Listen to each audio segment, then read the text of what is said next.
দেখতে পাচ্ছি ট্রেলারে? হ্যাঁ, সিনেমায় দেখবে শেষ থেকে শুরু, শেষ থেকে শুরু ট্রেলারে হবে শুরু তাহলে। থেকে শেষ, সিনেমা শেষ থেকে শুরু। যারা হয়তো 2 বছর 2.5 বছর 3 বছর ধরে কাজ করছে, তারাও ওইভাবেই দেখছিল ফটোশুট হচ্ছে না, আমরা একটু কাজকর্ম করি, ওকে ঠিক আছে। সুপারস্টার শাকিব খানের বরবাদ সিনেমার ফার্স্ট লুক পোস্টার প্রকাশের পর থেকেই সোশ্যাল মিডিয়ায় উচ্ছ্বাসের ঝড়। পোস্টারে শাকিব খানকে দেখা গেছে একেবারে ড্যাশিং লুকে, যেখানে তিনি রক্তাক্ত অবস্থায় একটি গাড়ির উপরে বসে আছেন। তার হাতে একটি পিস্তল এবং মুখে নখ দিয়ে ইশারায় সবাইকে চুপ থাকার ইঙ্গিত দিচ্ছেন। তার চোখের চাহনি ও রাগী মেজাজ পুরো পোস্টারকে আরো রহস্যময় ও আকর্ষণীয় করে তুলেছে। এই পোস্টার দেখে শুধু ভক্তরা নয়, মুগ্ধ হয়েছেন কলকাতা সুপারস্টার অভিনেতা জিৎ। এক সাক্ষাৎকারে জিৎ বলেন, শাকিব খানের এই নতুন লুক দেখার পর আমি অভিভূত।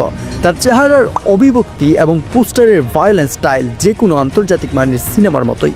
এটি নিঃসন্দেহে বাংলাদেশি সিনেমার একটি বিশাল মাইলফলক। জিৎ আরো বলেন, এই লুকে শাকিব খানকে দেখে মনে হচ্ছে তিনি পুরো সিনেমাটিকে নিজের কাঁধে বয়ে নিয়ে যাচ্ছেন। এ ধরনের স্টাইল এবং ফিল্ম মেকিং দক্ষিণ এশিয়ান সিনেমাকে নতুন উচ্চতায় নিয়ে যেতে পারে বলে ধারণা করা হচ্ছে। যদি সুযোগ হয়, ভবিষ্যতে শাকিব খানের সঙ্গে কাজ করতে আমি আগ্রহী।